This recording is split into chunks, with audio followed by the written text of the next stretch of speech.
What's good, everyone? This your main correspondent, Alan Taylor, and I'm back in the broadcast room yet again, always with another one, and this is where we at. So you clearly see the title of the broadcast. Apparently, recently here, Israel has decided to go ahead on and send some artillery shells over to Iran.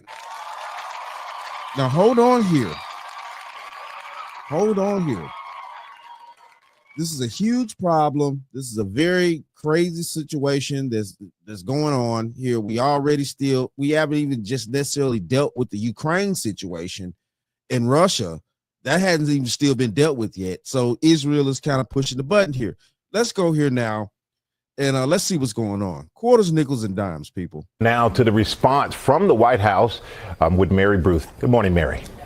Good morning, Michael. Well, this is exactly what President Trump had been hoping to avoid for weeks. He's been trying to strike a nuclear deal with Iran and avoid a broader conflict. In fact, just moments before these strikes overnight, the president had taken to social media calling for a diplomatic resolution. He had warned Netanyahu that an attack like this would be inappropriate and said it would derail talks, that it would, quote, blow it. Now, just moments ago, the president, speaking with our John Carl, said of the attacks that he thinks it's been excellent. He said, we gave them a chance and they didn't take it. They got hit hard, very hard. They got hit about as hard as you're going to get hit. And there's more to come, a lot more. And when asked if the U.S. participated in the attack in any way, the president interestingly said, I don't want to comment on that. That is not what Marco Rubio said last night, the Secretary of State coming out very quickly and making it clear that the U.S. was not involved, saying flatly, let me be clear, Iran should not target U.S. interests or personnel because, of course, Iran has warned that it will retaliate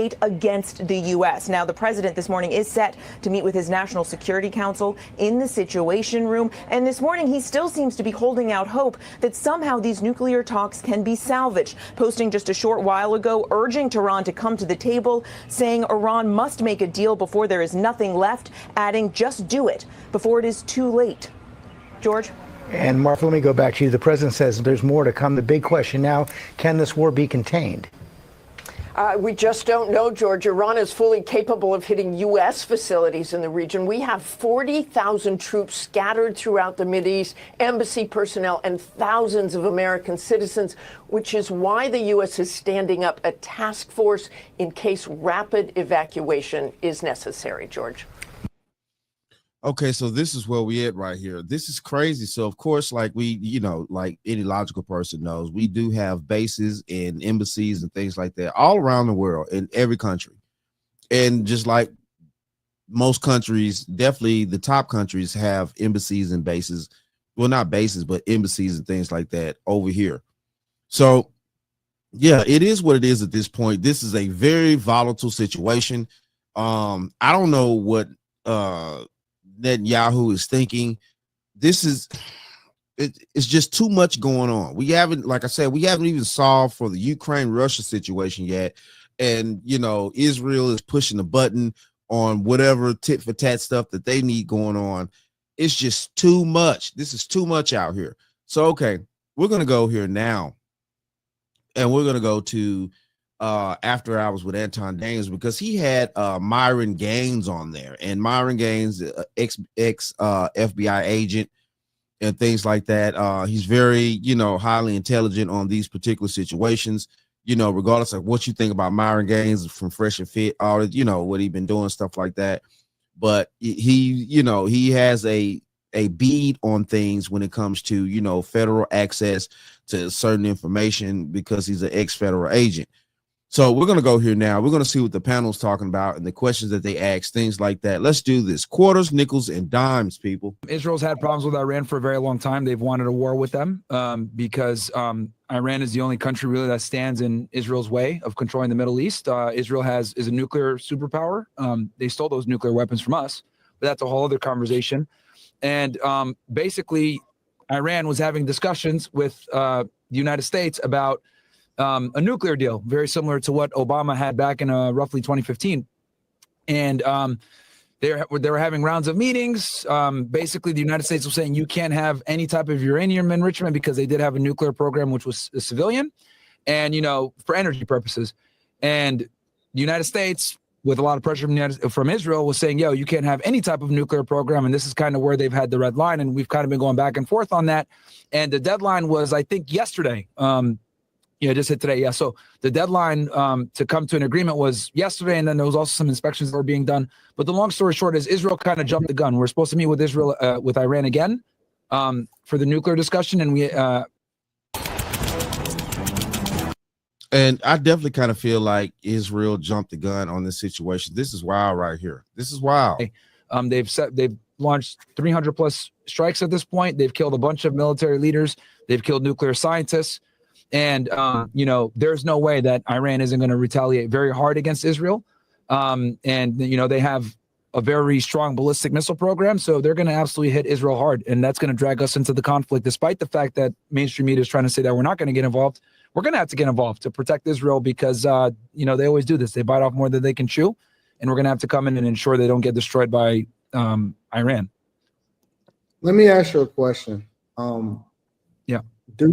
Why are we so, and I've always asked this question, and nobody's ever been able to really give me some concrete insight into why we have such a strong relationship and partnership and that we support Israel the way that we do.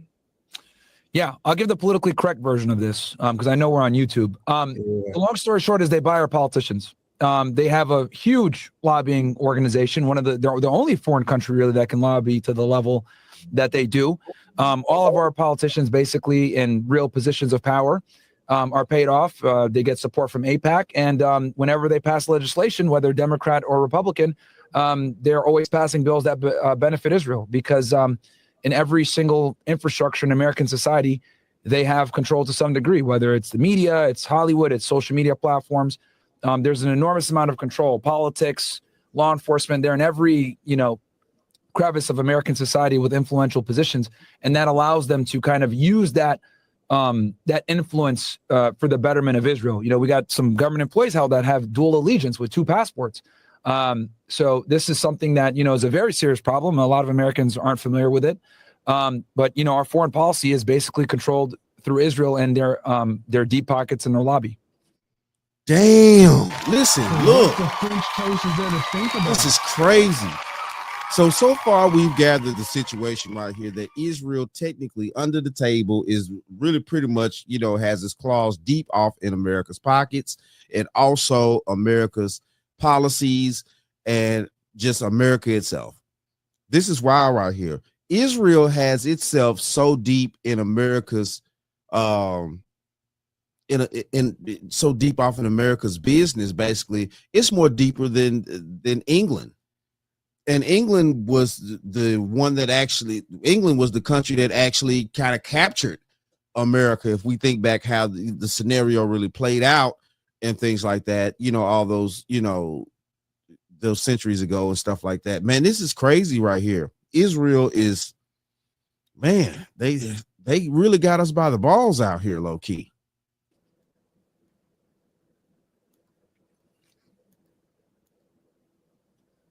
There you go. My crickets button won't work. Well, there's more to it than just that. But, obviously I'm giving like the more, concise version that's a bit easier to digest. But it goes back a long time, right? We can go back to the Kennedy era. The last president that stood up to the Israel lobby was John F. Kennedy, and he got his head blown out for that.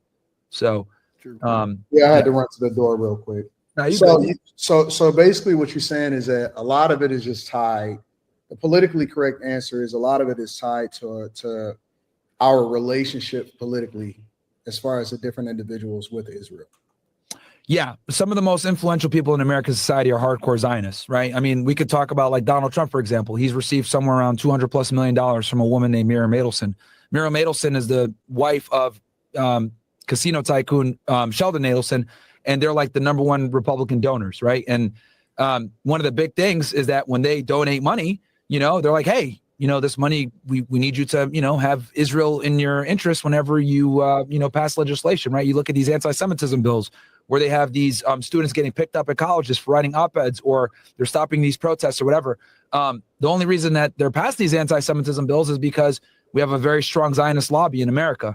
So, they're basically infringing on our First Amendment rights of freedom of speech to protect the foreign nation.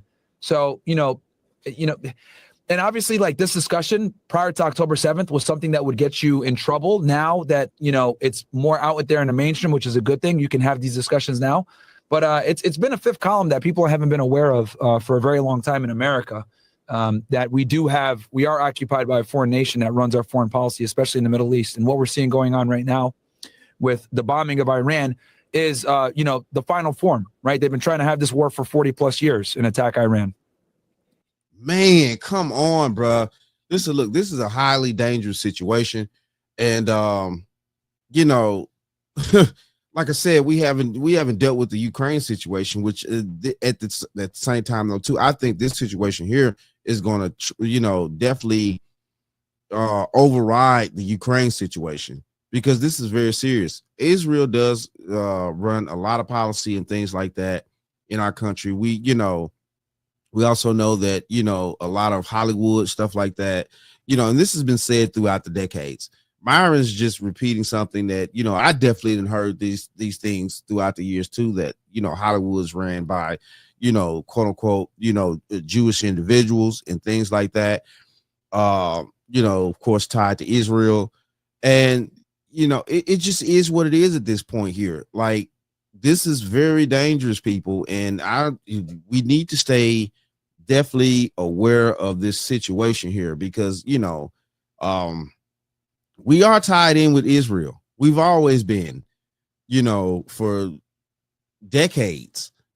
And, Israel is going to look to us for help if they really need it. And, to a degree, I think we kind of owe Israel a little bit, which is a very sticky situation. So you think that the United States of America is essentially going to be dragged? Do you think that we'll be dragged in physically, or do you think it's more going to be a proxy war, whereas we kind of support Israel in the same way that we kind of support Ukraine? We're going to have to come in a more direct fashion, and the reason why is because we have a much stronger link to Israel than we do to Ukraine. Ukraine is kind of like a puppet government that does what we want. Right. But when it comes to Israel, they actually have real donors and real backers that are, dual citizens. So the problem with Israel is that it's propped up by the United States, and it only exists because of the United States. If it were not for the United States and our protection and all the aid that we give them every year, they would be overtaken by the Arab world within a few days. Right. So we are going to have to come in at some point and help them, because they will not be able to actually defend themselves against Iran's ballistic missile program at all. They have hypersonic missiles and the Iron Dome can't stop that. If you had to guess, do you think that this strike on Iran and its military leaders were authorized? Just guessing, obviously, because, we don't necessarily have any real intelligence. Sure. Or maybe some hasn't been released as far as what they would want us to know yet. If you had to guess, do you think that this is something that was authorized by the United States of America, or this is something that they was doing on their own? So I literally just got a news report on Twitter. So Trump knew it was happening. That's why he pulled employees out of the Middle East area, I think embassy employees. Okay. But I don't think he wanted it to happen, because they were right in the middle of talks. They were supposed to meet on Sunday, right? On the, sixth meeting for this uranium enrichment. So I think he knew it was going to happen, but I don't think he wanted it to happen as quickly as it did. I think he wanted some more time to try to, take the route of diplomacy, right? But now I think we've crossed the bridge we can't return. We went too far. And I definitely agree with that. This is wild right here. And Israel decided to go head on and push the button. Man, Jesus Christ. You know what I'm saying? Like, when you have these allies, and when one country has another country as an ally and stuff like that, it can be very dangerous, because that country still its own entity, and it still can make its own decisions, just like Israel made its own decisions to go ahead on and push first to Iran. And when that happens as allies to that particular country, we kind of have to have their back because, I mean, and I get it. Some people probably be like, well, why the fuck were we doing this? You know what I'm saying? What would be the purpose? But your allies are your allies. And then like Myron is explaining, we also have individuals over here in high powered situations that have dual citizenship with Israel and things like that. And that's designed to be on purpose. That's, of course, to have a kind of a small stronghold or some type of stronghold on the United States from Israel and things like that to, keep everything in line if necessarily needed. Yeah, man, it's crazy, man. This is wild right here. This is a very dangerous situation because they've killed military generals. They've attacked some of their nuclear facilities. They've done precise strikes, 300 plus. So I don't even think diplomacy is an option anymore for the United States at this point. Well, the reason that I asked that, and obviously I know that Trump seems to be more of a businessman. Obviously, he doesn't advocate for war. He's largely been a president that has been against starting the wars. Yeah. The reason that I say that is because we were in direct conversations with Iran, especially with regard to, their whole nuclear program and stuff like that. But is it a possibility, that maybe the negotiations weren't going as well as we thought that they were, which then in turn could play into one of the reasons why things played out the way that it did. Yeah, no, they definitely did hit some roadblocks. Oh, sorry. Camera turn off. They definitely did hit some roadblocks, especially when it comes to uranium enrichment. Like the United States was saying they can't enrich uranium, and they're saying like, no, we need to enrich uranium because obviously by international law, they have the right to do so. And they understand that if they give up their nuclear program, it's going to put them in a very vulnerable position with Israel. And, they kind of learned from other people. They learned from Saddam Hussein back in the 80s. He got bombed to hell because he didn't have a nuclear program.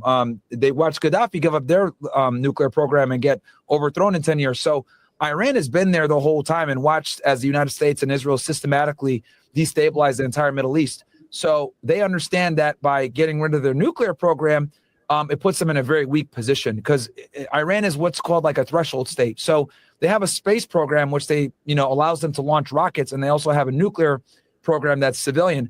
But if they need to, many military analysts have pretty much figured out that Iran could develop a nuclear warhead, a crude one, within a couple of weeks.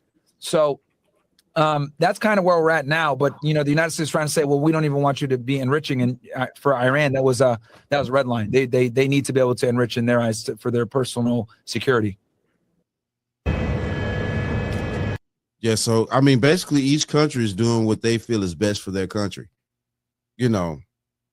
and these are just the facts. Just like, what we need to do for our country over here in America. Both of those countries are doing what they need, what they feel like they need to do for their country. Iran is not wanting to give up its nuclear position because like Byron just said, they've seen the consequences of what happened, all those decades ago with Saddam and Gaddafi and things like that. They seen that and they like, listen, look, no, we're not finna fall for that shit. We're not finna go down that same road. So yeah, this is a very push shove situation. Push and shove, shove and push. It is what it is. Israel does not want, Iran to have any nuclear power at all. Even though, like Myron said, they do have nuclear power, but it's just for like, energy and stuff like that for the country. But they don't want it. They don't want Iran to have any type of way to have any nuclear situation and stuff like that. And man, wow, they're just pushing it. They're pushing it. Let's keep going here. This is crazy. All right, last question. Unless somebody else got any other questions. What role do you think that the rest of the world, whether it be United States of America's adversaries or their allies, what kind of position does this strike put them in? If you was able to speak on that, because I know it kind of puts the United States of America in a very difficult position, even if we know or we don't know, because we are an ally of Israel. Right. How do you think that this plays out as far as other allies or adversaries? I mean, it's going to in a very bad spot. It's going to put the UK in a bad spot. You know, there's a reason why the United States and the UK refuses to call what's going on in Gaza a genocide, because obviously, right, we give them a lot of the weapons and support. So it's going to put the allies in a weird position too, because when Iran, and this happened actually last year. So, you know, Israel's trying to instigate a war last year in a very similar way. And what ended up happening was Iran told Israel, we are going to retaliate against you. And they actually launched a bunch of drones and missiles into Israel, and they were actually able to successfully penetrate. And, you know, we had to immobilize the aircraft carrier. Jordan had to get involved to help. Egypt, the UK, a bunch of these countries had to come in and assist. So when Iran attacks, you know, a lot of people have to come in and assist them because, you know, they have and that wasn't even their best stuff that they used. So we're absolutely going to get dragged in. Other allies are going to get dragged in because once Iran starts launching real missiles at them, it's going to be pretty bad. Does anybody else have any questions? Yeah, I do. How long do you think before Gab is taken down? And how many anti-Semitic rules will the U.S. be incentivized to create once that war starts? Well, once they join in on that, if they join in on that war. Yeah, you know, they've already started, right? So they started kind of with the college students. I'm sure you guys heard of the, you know, Mahmoud Khalil. He ended up getting arrested for leading the protest last year. And, you know, that they was started at Columbia, right? Yeah, that was exactly. Yep. At Columbia, you know, they've really been going at the college campuses because the college campuses are kind of the forefront of the rebellion of, you know, the conflict in Gaza, what's going on. So Israel understands that without American support, they can't really wage this war effectively. So what they've been able to do is pass legislation to effectively silence individuals that are critical of Israel that aren't American citizens. And what I predict they're going to do is they're going to try to escalate this. So you guys can look this up, something called Project Esther. This is something that was put out by the Heritage Foundation last year, where what it would basically do is, is they had like an entire game plan of how they would combat anti-Semitism in America or criticism of Israel or Zionism, right? And they try to conflate the two, right, for the purposes of silencing you. And I think as the conflict heightens up and there's more and more disdain for the conflict with more U.S. involvement, I predict that there is going to be legislation passed. We know that a bunch of governors have already passed, you know, anti-Semitism bills in their states, like Kristi Noem, for example, the Secretary of Homeland Security. She passed anti-Semitism bill in the Dakotas, where the, you know, very small Jewish population. So I predict as the conflict heats up and the U.S. gets involved, you know, I definitely anticipate that there might be legislation pushed because they've been able to prove that it works with the students that are foreign nationals. So I have no doubt in my mind that they're going to try to push that onto U.S. citizens in the future as well. Yo, listen, look. So what the French coast is there to think about? You guys want to continue watching this, go over to After Hours with Anton Daniels, you know what I'm saying? And yeah, it's there. Listen, look, man, this is very dangerous.